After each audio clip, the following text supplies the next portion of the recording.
Welcome back to Chat Like a Native. Today is about removing the anxiety of travel. We are looking at how to be clear, calm, and understood instantly, regardless of your fluency level. Exactly. It's really the difference between being stranded at a train station because you just couldn't understand the announcement over the loudspeaker and, sipping coffee at your destination because you knew exactly which platform to go to. Right. The fun part of travel. Yeah. So the material we're covering today suggests that travel English isn't about advanced grammar or memorizing rare words. It is about a very specific mindset. Clear beats perfect. That is the core of it, yes. We are going to cover specific scripts for the 3 high-stress moments you face abroad: asking for directions, navigating transport, and handling hotels.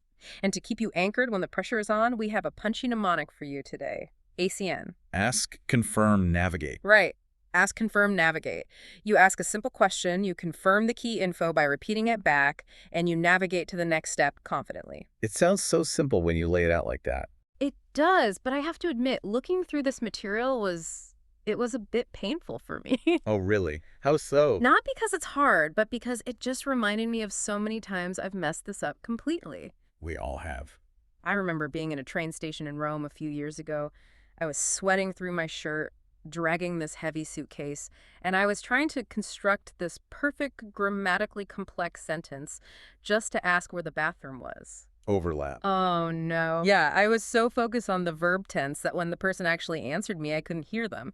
I was completely, completely deaf to the answer because my brain was still checking my own grammar. That is the classic trap. You are suffering from what we call cognitive overload. Yeah. And that is really the foundation of what we're discussing today. Right. It's not just about language, it's about brain bandwidth. Because when you're in a new city, your brain isn't just processing language, it's doing a million other things. Not at all. Think about the cognitive load of a traveler. You are processing a new map on your phone. You're trying to convert currency in your head. You're watching your luggage so it doesn't get stolen. You're scanning the crowd for safety, and you're worried about the time. Yeah, you're constantly checking if you're going to miss the train. Exactly. Your brain's CPU is running at about 95% capacity, just standing on the sidewalk. So when you try to add perfect grammar construction on top of that, The system crashes. You freeze. like a computer blue screening. Yes. The material we are looking at argues that simple but correct English isn't a sign of low intelligence. It's actually a strategic choice. It's a superpower. A superpower. I like that framing. It is, because it offloads the processing power from speaking so that you have enough brain space left to actually listen to the answer. That makes total sense. I mean, if I'm using 50% of my brain to figure out the subjunctive mood, I have 0% left to hear the guy say platform 4. And think about the people you were talking to, the ticket agents, the bus drivers, hotel staff. They're busy. Very busy. They appreciate brevity. They don't want a speech. They just want to help you and move to the next person in line. Right. That is where the travel English mindset comes in. Your goal is not perfect grammar. Your goal is correct meaning. It's a shift from asking, how do I sound smart to how do I get on the bus? Precisely. And that gets us to the system you mentioned at the top, ACN. Ask, confirm, navigate. So let's break down the ask part. Because my instinct, and I think a lot of people's instinct, is to be super polite and say something like, "Excuse me, I was wondering if you could possibly tell me." And by the time you finish that sentence, the bus driver has closed the doors and driven away. Overlap, right. The ask step relies on short, targeted questions. Instead of that long preamble, you just ask, which platform for the train to city center? Okay, so just dropping all the extra fluff, simple. But the real magic here seems to be in the C part, the confirm. This is the step most travelers skip. And frankly, it is where the disaster happens. Why do we skip it? Because we want the interaction to be over. Usually you ask a question, the person answers, you say thanks, and you walk away just hoping you understood. Right, crossing your fingers that you heard left instead of right. Exactly. The confirm step requires you to repeat the key information back. So if they say it's on platform 4, I don't just say thanks and walk away. No. You pause and you say, so platform 4, right. Or even better, you use a reconfirm technique where you add one little extra detail. And it stops at Central Station. Oh, I see. It seems like a very small thing, but that forces a verification loop. It creates a safety net. It literally takes 10 seconds, but it prevents you from getting on the wrong train and losing 3 hours of your trip. Which is the worst feeling in the world. By confirming, you are essentially taking control of the communication channel. You're managing it. Speaking of control, let's apply this to the first high-stress scenario we talked about, getting directions. Because there is nothing worse than stopping someone, asking where something is, and getting a 3-minute monologue about, turning left at the old bakery and right at the bronze statue. And you just nod and smile, completely terrified. Yeah, and then Yeah. you walk confidently in a random direction until they're out of sight, and then you check your phone again. We can fix that.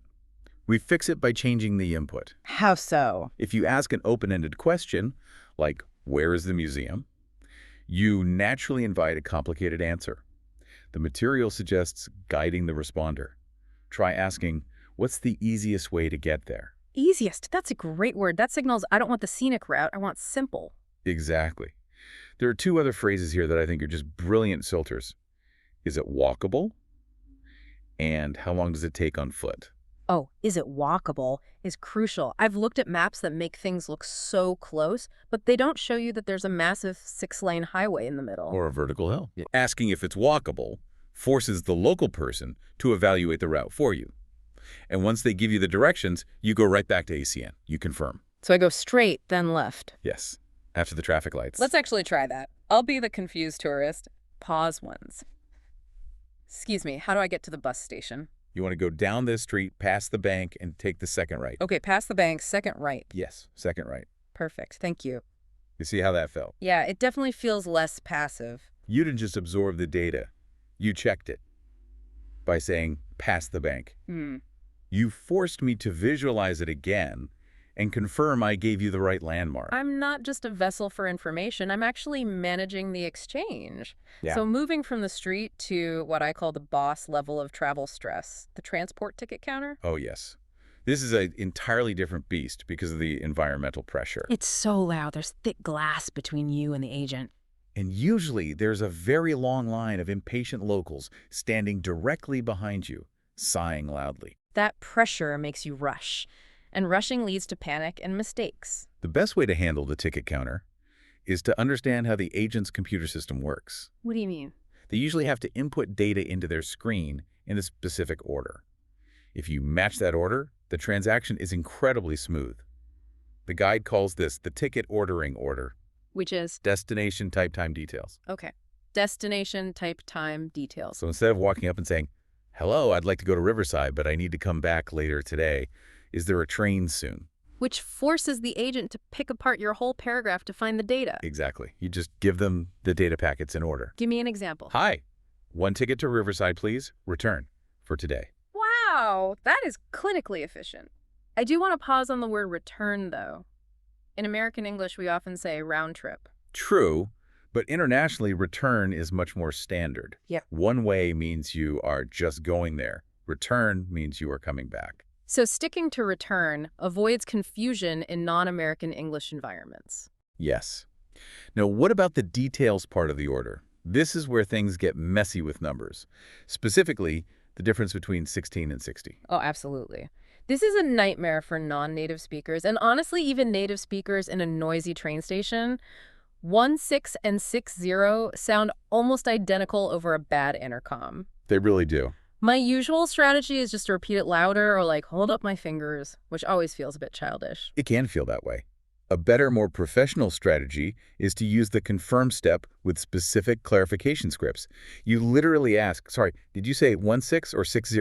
You spell out the digits. Oh, just breaking it down to the single numbers? That removes the ambiguity entirely. It does. And if you are still unsure, use the ultimate weapon. Can you write it down, please? I used to feel like asking someone to write it down was admitting defeat. Like I was basically saying, I'm too stupid to understand your accent. It's actually the exact opposite.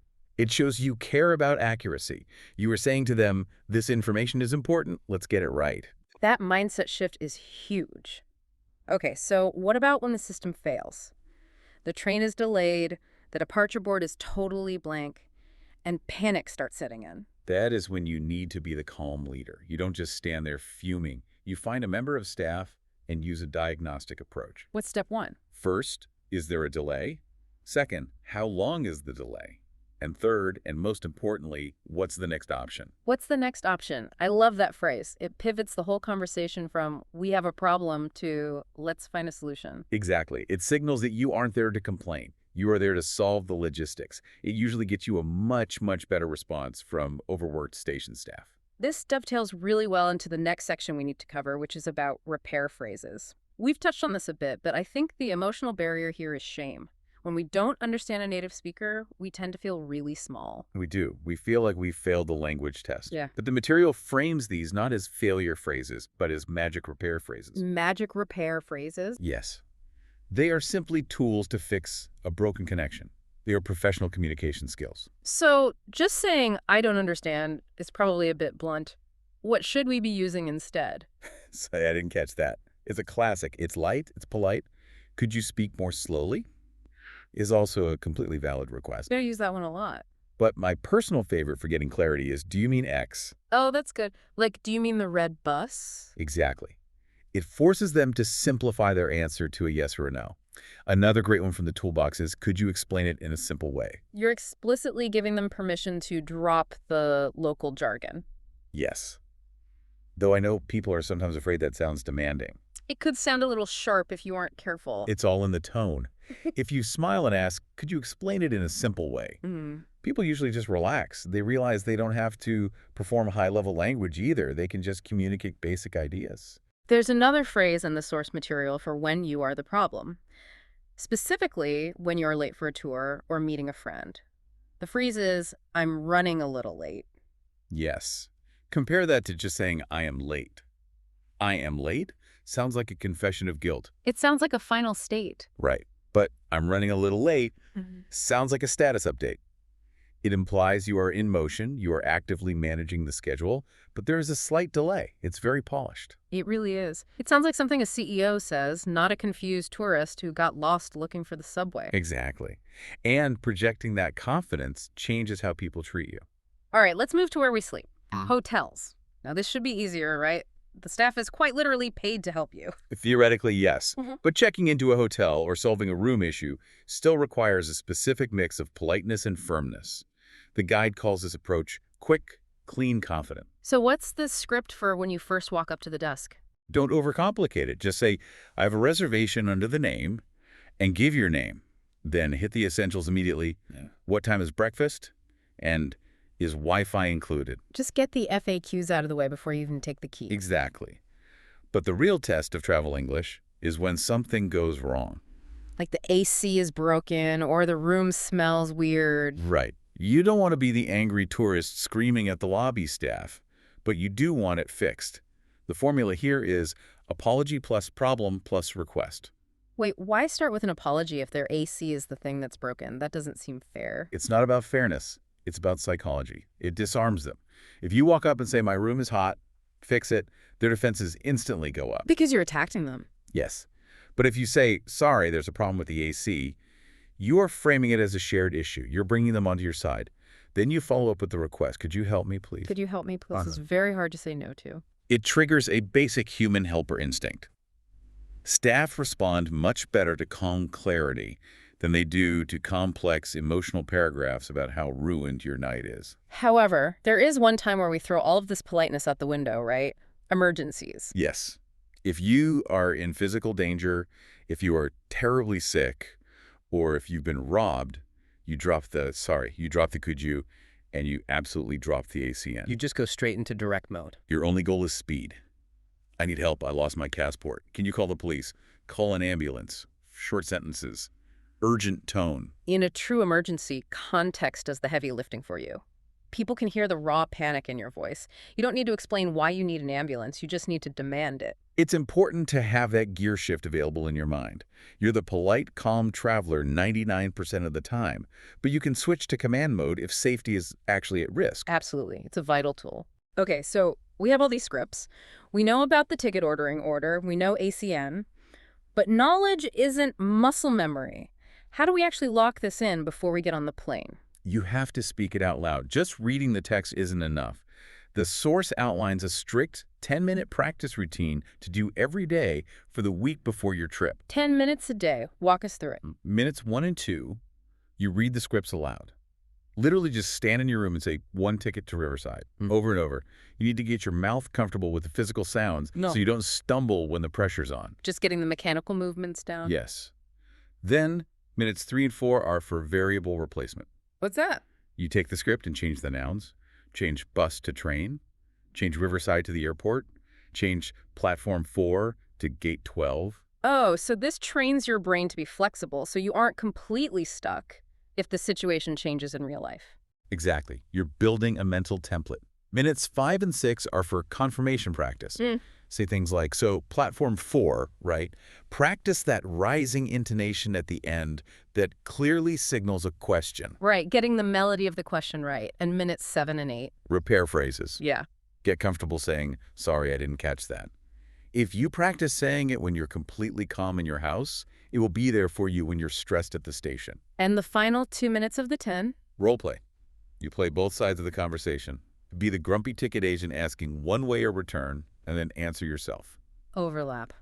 That sounds a bit silly. It feels ridiculous doing this alone in your living room, I promise you.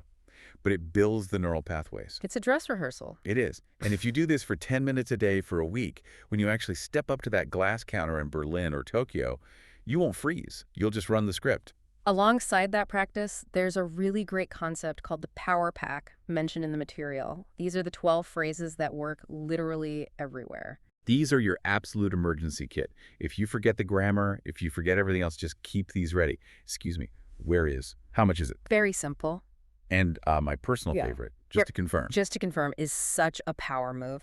It makes you sound like a professional project manager, not a lost tourist. It establishes that you're actively paying attention Yeah. and that you actually care about getting the details right. So pulling this all together, we've covered a lot of ground today. What is the big takeaway for someone listening right now who has a big international trip coming up? I think the biggest takeaway is that confidence comes from structure. Structure. Yes. We get anxious because we feel like we're free-falling in a foreign language. We have nothing to hold on to. Yeah. The ACN system, ask, confirm, navigate, builds a floor under your feet. You aren't just hoping for the best anymore. You're following a protocol. You ask a simple question, you confirm the answer, you navigate. You are speaking like a calm leader. And the beautiful thing is, when you stop panicking about the language, you naturally lower your heart rate. And when you lower your heart rate, You can actually look around and enjoy the city you traveled so far to see. that is the whole point of travel, isn't it? To actually be there. To be fully present, not stuck inside your own head trying to conjugate verbs. I love that. ACN. Ask, confirm, navigate. Keep that in your back pocket, everyone. That will serve you well. Before we sign off today, I want to leave you with a thought that struck me while we were discussing all this. We've been very focused on international travel and foreign languages, but try this experiment this week in your normal life. Okay. If you stopped trying to impress people with your vocabulary and focused entirely on clarity and confirmation, using that just to confirm phrase we talked about, how much more effective would you actually be in your daily life? That's a great point. Think about it. How many misunderstandings at work or arguments with your partner could be completely avoided if you just took 10 seconds to ask, confirm, and navigate? That is a fascinating application. Clear beats, perfect everywhere, really. Not just abroad. Something to think about as you go through your week. Thanks for joining us on Chat Like a Native. Safe travels. Safe travels.